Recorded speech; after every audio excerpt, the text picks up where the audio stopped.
Vamos orar. Pai querido, ao abrirmos Tua Palavra neste momento, suplicamos a Tua direção mais uma vez, em nome de Jesus. Amém. Amém. Vamos a falar da Terra Nova. Em realidade, temos que ter muito cuidado, porque podemos cair no terreno da especulação, querer imaginar como vai ser, isso, aquilo. A curiosidade humana é muito grande, mas para começar, leio um texto que é um conselho oportuno de São Paulo, na primeira epístola aos Coríntios, capítulo 2, versículo 9, diz: nem olhos viram, nem ouvidos ouviram, nem jamais penetrou em coração humano o que Deus tem preparado para aqueles que o amam. Quer dizer que aquilo que Deus preparou para a gente, olho nenhum viu, ouvido nenhum ouviu e pensamento nenhum imaginou. Portanto, não adianta querer especular muito. Apenas vamos a ler aquilo que nos foi revelado. Em Apocalipse capítulo 21, encontramos uma pálida, uma humana descrição do que será o céu. João disse: vi novo céu e nova terra, pois o primeiro céu e a primeira terra passaram e o mar já não existe. Vi também a cidade santa, Nova Jerusalém, que descia do céu, da parte de Deus, ataviada como uma noiva adornada para o seu esposo. Então ouvi grande voz vinda do trono, dizendo: eis o tabernáculo de Deus com os homens. Deus habitará com eles. Eles serão povos de Deus e Deus mesmo estará com eles. Ele enxugará dos olhos toda lágrima e a morte já não existirá. Já não haverá luto, nem pranto, nem dor, porque as primeiras coisas passaram. Eu acho que o que mais me impressiona da Terra Nova não são ruas de ouro, casas de pedras preciosas, nada disso. O que a mim mais me impressiona é o fato de que no Jardim do Éden, Adão e Eva, antes do pecado, falavam face a face com Deus. Assim como nós estamos conversando, como um pai conversa com seu filho. E isso gerava no coração dos primeiros pais segurança, otimismo. Não havia lugar para o temor, para o medo. Olhavam para o futuro com certeza. E o pai amado, o companheiro, o amigo, estava ao lado deles, visivelmente, corporalmente. Acontece que quando o pecado entrou, fez separação entre Deus e os homens. Ainda Deus falava, o povo ouvia, mas chegou um momento, isso aconteceu no Sinai, quando Deus falou para o povo correu onde Moisés e disse: por favor, fala para Deus, que não fale para a gente, porque nos dá medo. Tudo que Ele quiser falar para a gente, que fale para ti, aí você fala para a gente. Aí o povo já nem queria mais ouvir a voz de Deus, por causa do pecado. Foi então que Deus começou a escolher homens para entregar sua mensagem. Esses homens escreveram, e essa é a Bíblia. Agora Deus se comunica conosco através da Bíblia, e nós comunicamos com Deus através da oração. Porém, não vemos, não podemos tocar, não sentimos espiritualmente sua presença, mas não podemos vê-lo. E eu acho que para mim a maior alegria lá no Reino dos Céus, como digo, não serão ruas de ouro, nem casas bonitas. Para mim a maior alegria será poder abraçar meu Senhor Jesus Cristo e dizer: Senhor, obrigado. Olha, obrigado pelo teu amor, pela tua graça. E aqui diz o texto que acabou a morte, acabou a dor, acabou as lágrimas, a solidão, a injustiça, a traição. Tudo aquilo que nos faz sofrer, tudo aquilo que muitas vezes nos faz desejar com muita vontade que chegue esse dia, terá acabado. Finalmente estaremos com Cristo no lar, afinal, para sempre. Pastor, o senhor está falando aí sobre um lar, um céu. O Gênesis dá algumas posições geográficas que a gente entende hoje que o Éden estava ali localizado meio que no Iraque, né? Isso está falando do céu, um local que não tem isso, não tem aquilo, a presença do Senhor e tal. Aonde que vai ser isso exatamente? Isso é num plano espiritual ou existe algum lugar físico onde esse local vai existir? Bom, vou responder duas perguntas embutidas na tua. A primeira, o local onde estava o Jardim do Éden não se sabe, porque, embora você encontre o rio Tigres, o rio Eufrates aí no Gênesis, acontece que com o dilúvio houve uma comoção completa da estrutura terrestre, que é difícil dizer foi aqui ou foi lá. Agora, o texto que eu acabo de ler, falando já do lar eterno, diz que nossa casa permanente será aqui. Quando estudamos o tema do milênio, nós vimos que durante 1000 anos os remidos irão com Cristo numa espécie de férias espaciais, visitando planetas, enfim, estaremos lá. Mas ao fim dos 1000 anos, os justos remidos retornarão com Deus a esta terra. Nosso lar eterno será esta terra purificada pelo fogo completamente. Não ficará nem raiz nem rama do pecado nesta terra. Por isso, aqui João diz: vi novo céu e nova terra. Vi também a cidade santa, a nova Jerusalém, que descia do céu, da parte de Deus. Ou seja, nosso lar eterno será nesta terra. Quando falamos de ir ao céu, estamos falando de ir nesse período de férias com Deus. Mas nosso lar eterno será aqui nesta terra. Pastor, parece maravilhoso o que o senhor está falando para a gente, não é? Um lar eterno, perfeito, lindo, sem dor, sem lágrimas. Mas olha, para ser bem sincero, eu acho tudo isso maravilhoso. Mas e a minha família? Eu quero estar com a minha família, né? Eu amo, são as pessoas que eu mais amo, meu marido, meus filhos, meus pais, meus irmãos.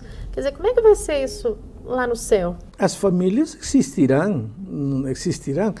Há um texto interessante aqui que o próprio Jesus diz em São Mateus capítulo 22, versículo 30, diz: porque na ressurreição, e já está falando de corpos transformados na ressurreição, nem casam, nem se dão em casamento, são, porém, como os anjos do céu. Quer dizer, de acordo com este texto, eu entendo que sexo não haverá. Não porque o sexo seja pecaminoso, porque o sexo foi colocado no ser humano antes da entrada do pecado. Mas quando Lúcifer arrastou com ele uma terceira parte dos anjos, um dos planos divinos era repovoar essa terceira parte vazia, repovoar com o ser humano. O ser humano, originalmente, ele se multiplicaria até atingir o número de anjos caídos. Essas vagas aí seriam preenchidas pelos seres humanos. Acontece que o sexo teve sua função. Aparentemente, lá na vida nova, na terra nova, o sexo não terá mais função. A gente imagina, mas como vai ser a vida sem sexo? Vou dormir, vou comer, vou ter sede. Eu prefiro, como digo, não fazer especulações, embora Apocalipse me diz que vamos a comer das folhas da árvore da vida. Há funções. O ser humano continuará sendo um ser humano normal. As famílias terão seu lar, terão casas, terão as crianças, viveremos unidos, enfim. Famílias perfeitas. Mas a minha família, digamos, lógico, a gente já estudou sobre a salvação, mas se todos forem salvos, né, e assim é o meu desejo, se todos forem salvos, estaremos todos reunidos no céu, eu, meu esposo, os filhos, os pais, todos reunidos. Exato. É isso mesmo. Se todos vocês acreditarem em Cristo, estarão salvos e estarão reunidos, viverão como família. Agora, se o esposo não acreditou em Cristo, rejeitou a salvação, rejeitou Jesus, aí você vai dizer, mas como minha vida vai ser feliz lá sem meu marido? Muito simples. Quando Cristo voltar, e quando você olhar lá no milênio os livros da vida, e entender por que seu marido ficou, não restará a mínima dúvida de que você será muito mais feliz assim do que de outra maneira. Eu percebo, pastor, que a Bíblia não traz assim tantos detalhes, né? O que a gente vai fazer, o que não vai, como é que vai ser. A Bíblia coloca a promessa da terra prometida, né? Mas quando a gente olha nesses quadros exemplificando a vida nova, normalmente a gente vê pessoas ou anjinhos em cima de nuvens tocando uma harpinha. E é uma figura interessante para você contemplar durante alguns segundos, mas depois aquilo ali te cansa, aquela paz tão grande acaba te cansando, né? Hoje em dia a gente vive uma vida assim tão louca de corre-corre, e de repente no céu, o que eu vou ficar fazendo no céu? Vou andar para um lado para o outro, vou subir em árvore, descer em árvore. Veja. Não tem como, vai ter computador, celular, ligar para um, ligar para outro. Eu não sei o que vai ter e o que não vai ter. Uma coisa eu sei, a vida não vai ser chata. Olha, se você vai ter aí o próprio Criador das folhas, das árvores, das plantas, imagina se você quiser penetrar no terreno da biologia, aonde você poderia ir durante a eternidade toda, entendendo os mistérios da vida. Se você quiser entrar no terreno da zoologia, imagina com o próprio Criador aonde você poderia ir. Se você quiser fazer uma viagem interplanetária, aí está à sua disposição os anjos para te levarem aonde você quiser. Eu acho que o próprio tema da salvação, quanto Deus te amou, como te amou ao ponto de deixar tudo, vir a esta terra morrer, o tema da salvação será um tema de estudo pela eternidade e nunca conseguiremos entender o maravilhoso amor de Deus. Há um poeta que diz, falando do amor de Deus, o seguinte: se a água toda do oceano fosse tinta, se cada folha de árvore fosse uma caneta, se cada ser humano fosse um escritor, e se todos os céus fossem um papel, não seria suficiente para escrever 1/1000 do amor de Deus.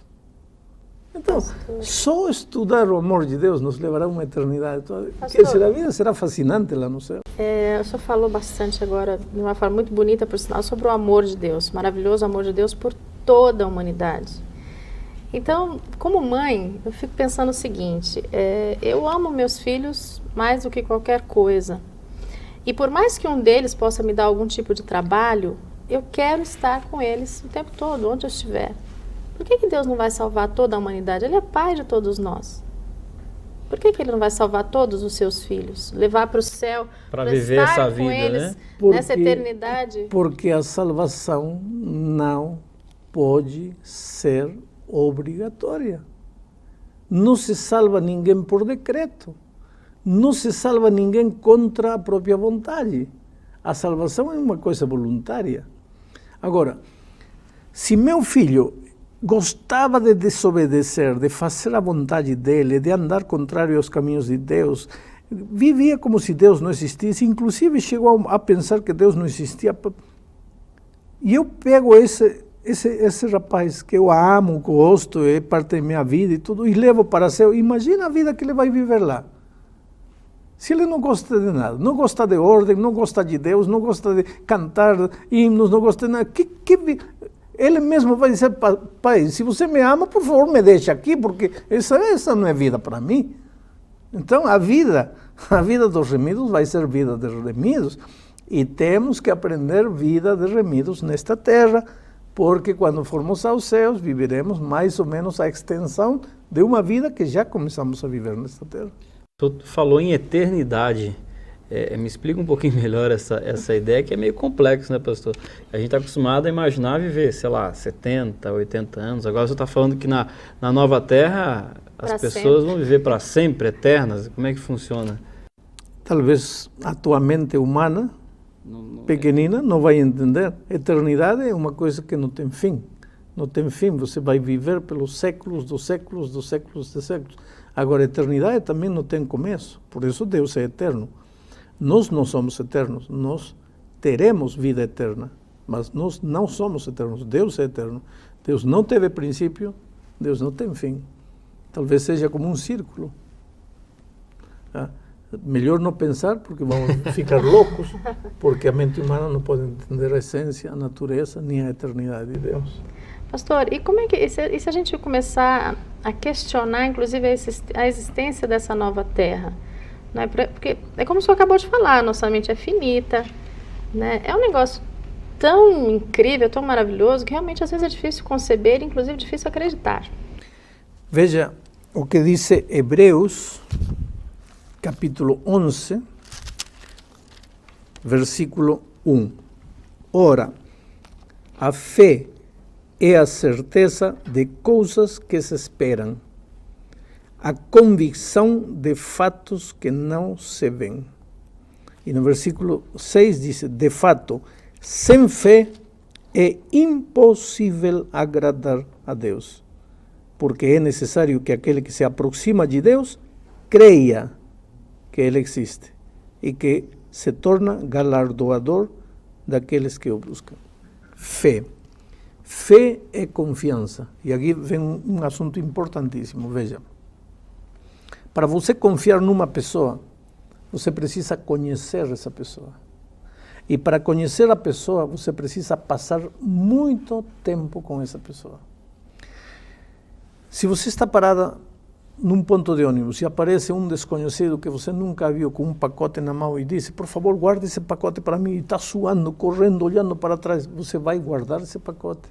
Espera, você nunca viu esse rapaz, um traficante de drogas, um marginal perseguido pela polícia, agora a prova fica nas suas mãos, você vai para... Não, está louco? Não, eu não vou segurar esse pacote nunca.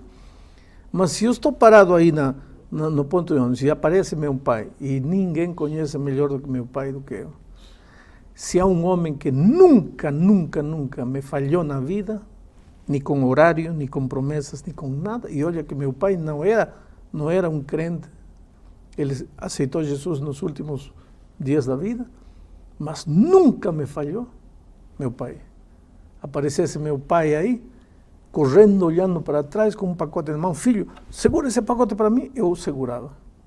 Por que não do desconhecido? Por que sim do meu pai? Porque eu sei quem é meu pai, conheço meu pai, sei que ele nunca me faria mal, sei que ele daria a vida para me evitar dor. A diferença, por quê? Conheço meu pai. Sabe por que as pessoas não têm fé? Porque não conhecem a Deus. E sabes por que não conhecem a Deus? Porque não passam tempo com Deus. O que é passar tempo com Deus? Todo dia, abrir a Bíblia, ler. Nós temos guias, a lição da escola sabatina, por exemplo, para ensinar-nos, facilitar-nos o estudo da palavra de Deus.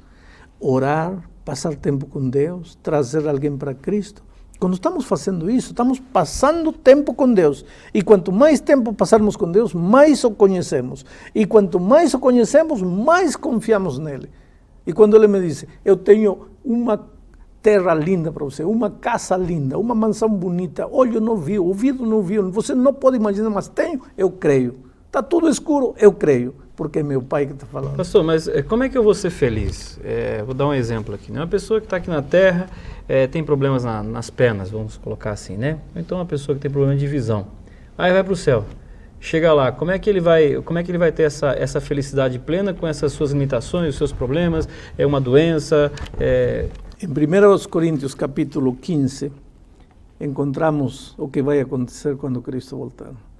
Isto mortal será vestido de imortalidade. Isto corruptível será vestido de incorrupção. Quer dizer, o paralítico vai pular como um cabrito.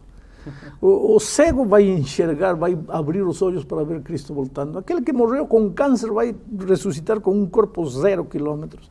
Aquele que morreu sem braço vai ressuscitar com braço. Quer dizer, o imperfeito, consequência do pecado, acabou.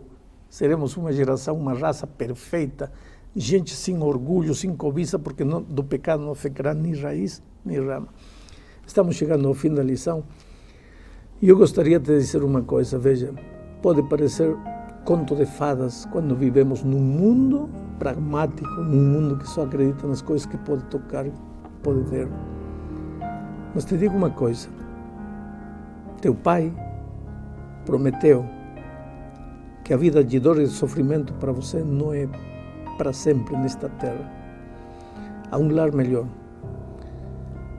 Você não consegue acreditar? Então, aprende a passar tempo com Deus. Quanto mais tempo passar com Ele, mais você vai conhecer teu Pai. Quanto mais o conhecer, mais fé, mais confiança nele vai ter. E quanto mais confiar nele, mais real vai ser a promessa dele para você. Que Deus te abençoe.